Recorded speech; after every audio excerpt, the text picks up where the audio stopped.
बिस्मिल्लाहिर्रहमानिर्रहीम। आज मैं आपसे साइंटिफिक मेथड्स ऑफ लर्निंग जो है वो शेयर करने जा रहा हूं by how we learn book से। जी हां, हम सीखते कैसे हैं उसके मुतालिक जो है हम आज देखेंगे कि कैसे हम अपनी लर्निंग को मजीद इंप्रूव कर सकते हैं और अपनी लर्निंग को मजीद बेहतर बना सकते हैं। ठीक हो गया। इसमें 6 टेक्निक्स जो हैं वो बताई गई हैं या 6 मेथड्स जो हैं जिनको आप फॉलो करके अपनी लर्निंग को मजीद बेहतर कर सकते हैं। उसमें सबसे जो पहला मेथड है वो क्या है? टाइम ब्रेक का। जी हां, टाइम ब्रेक क्या है कि आपने कभी भी जो है स्टडी करनी है 3 घंटे 4 घंटे 5 घंटे तो एक साथ नहीं स्टडी करनी, बल्कि टाइम ब्रेक्स में स्टडी करनी है। जी हां, यानी कि आपने 1 घंटे का या 2 घंटे का एक स्पेल रखना है, उसके बाद ब्रेक लेनी है, फिर दोबारा से एक स्पेल रखना है। इस तरह से क्या होगा, आपने स्टडी करनी है। इस तरह से आपका ब्रेन जो है वो ज्यादा जो है वो नॉलेज गेन कर पाएगा एज कंपेयर टू दैट कि आप जो है वो एक साथ बैठे और 4 घंटे जो है आपने स्टडी करने की कोशिश की।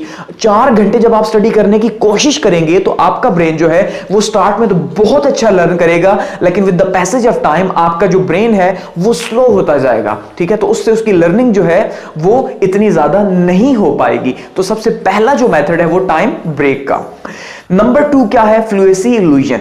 यानी कि हम समटाइम्स आपने देखा होगा कि आपको कुछ याद करते हैं तो आपको ये फील होता है कि हाँ भैया मुझे ये याद हो चुका है, लेकिन जब वही बात एग्जाम में लिखनी है, वही टेस्ट जो है एग्जाम में लिखना है, तो पता चला कि भाई मुझे तो याद हुआ था, वो सारे का सारा भूल चुका है। ये क्या था? ये फ्लुएंसी इल्यूजन था कि ये हमारा एक धोखा था कि हमने समझा कि हमें याद हो चुका, लेकिन असल में हमें याद नहीं हुआ था। अब ऐसे में क्या करना है कि जब आप याद कर रहे हो तो उसको रिकॉल करना है। रिकॉल कैसे? कि आपने उसे लिख लेना है या लिख के उसकी प्रैक्टिस करनी है, ताकि जो है वो आपको लॉन्ग टर्म के लिए वो याद रहे। ये क्या है? ये टिप 2 है जो कि इस बुक में दी गई। नंबर 3 क्या है कि चेंज प्लेस। जी हां, साइंस क्या कह रही है स्टडी के मुतालिक कि जब आप एक ही जगह पर बैठकर लॉन्ग आवर्स के लिए स्टडी करते हैं तो उसके नतीजे में क्या होता है कि आप बहुत ही कम जो है वो लर्न कर पाते हैं। क्योंकि लर्निंग कैसे है? आप जैसे जैसे घूम रहे हैं, ट्रेवल कर रहे हैं, तो वैसे वैसे आपकी लर्निंग हो रही है।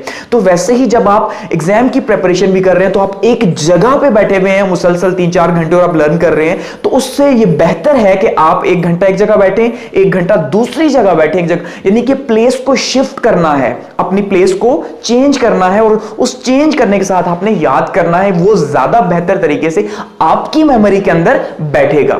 ये हो गया 3। नंबर 4 क्या है? ज़ाइगर्निक इफेक्ट। ज़ाइगर्निक इफेक्ट क्या है कि ज़ाइगर्निक एक साइंटिस्ट थी जिन्होंने स्टडी मेथड्स के ऊपर जो है वो काम किया और उन्होंने ये बताया कि हमारा जो ब्रेन है वो जो अनफिनिश्ड टास्क होते हैं, यानी कि नामुकम्मल जो टास्क जो हमारा ब्रेन जिनको अपने दिमाग में रखता है वो हमें ज्यादा देर तक याद रहते हैं, बजाय इसके कि जो हम ये कह देते हैं कि भाई ये फिनिश्ड हो गया या ये हमें अभी हमारा मुकम्मल हो गया। ठीक है, उसमें आप क्या कह सकते हैं कि भाई आपने जब अपने ब्रेन को ये कह दिया हाँ भाई हाँ ये टास्क है, ये मुझे कंप्लीट हो गया, मुझे याद हो चुका है, जब आपने ब्रेन को ये कह दिया कि याद हो चुका है, लेकिन क्या होगा असल में वो आपको भूल जाएगा या भूलने के चांसेस ज्यादा हैं। लेकिन वहीं पे आपके ब्रेन में कहीं ना कहीं ये बात है कि यार कहीं शायद ये मुझे भूल ना जाए, अभी तक ये अनफिनिश्ड है, मुकम्मल तौर पे याद नहीं हुआ। तो ऐसे में क्या होगा कि वो लॉन्ग टर्म के लिए आपको याद रहेगा। ऐसे ही है, इसकी एग्जांपल यूं लेके जब आप सम टाइम ये सोचते हैं कि यार ये बात मुझे भूल जाएगी भूल जाएगी भूल जाएगी, तो वो ज्यादा टाइम तक आपको याद रहती है, बजाय उस बात के कि जो आप ये कहते हैं हाँ भाई हाँ ठीक है ओके बता दूंगा, याद है आ जाऊंगा, ऐसे ही ना 5 बजे मैं मिलने आ जाऊंगा, लेकिन पता चलता है कि आप भूल ही गए। ठीक है, यानी माइंड को रिलैक्स नहीं करना स्टडी के हवाले से। नंबर 5 टिप क्या है? टीच। टीच क्या है कि आपने जब लर्न कर लिया तो उसमें सबसे इंपॉर्टेंट क्या है कि अब आपको कैसे पता चलेगा कि आपने इसको जो है वो कितनी डेप्थ के साथ लर्न किया है। ऐसे ही तो उसमें सबसे बेस्ट वे क्या साइंस बताती है कि भाई आप दूसरों को जो है वो टीच करें। जब आप दूसरों को टीच करेंगे तो उससे आपकी टीचिंग जो है वो 90% इंप्रूव होगी। जी हाँ, 90% इंप्रूव होगी कि आप जब दूसरों को टीच कर रहे हैं, आपके छोटे बहन भाई हैं, घर पे कोई भी है, कोई भी नहीं भी है, तब भी आप इमेजिन करें और इमेजिन करके पढ़ाना स्टार्ट कर दें। उससे वो क्वेश्चंस जो कि आपको पहले समझ नहीं आए थे, उनकी डेप्थ समझ नहीं आई थी, अब वो लॉजिक्स भी समझ आना स्टार्ट हो जाएंगे आपको। ठीक हो गया। और एट द एंड नंबर 6 पे है ब्रेन ब्रेक या नैप, ठीक है। अब ब्रेन ब्रेक या नैप क्या है कि हम ये जानते हैं कि हमारे जो डे रूटीन है वो मिनिमम भी 13 से 14 घंटे की होती है, 15 घंटे की भी होती है। तो इतना लॉन्ग टाइम के लिए जो ब्रेन है उसका लर्न कर पाना बहुत मुश्किल है, क्योंकि लर्निंग तो एक कॉन्टिन्यूस प्रोसेस है जो फुल डे चलता ही रहता है।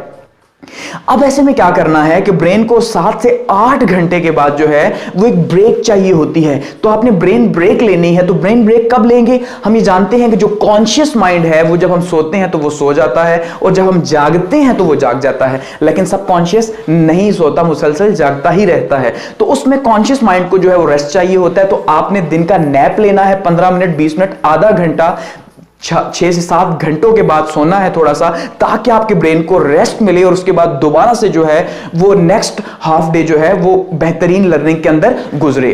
तो ये वो 6 टिप्स थी जो कि हाउ वी लर्न बुक के अंदर जो है वो बताई गई, और ये बेस्ट सेलर बुक्स मानी जाती है स्टडी के हवाले से, ठीक हो गया। तो इन टेक्निक्स को आप भी जो है वो यूज कर सकते हैं अपनी स्टडी के अंदर, और अपनी लर्निंग को जो है वो इनहेंस कर सकते हैं, ठीक हो गया। Thank you so much.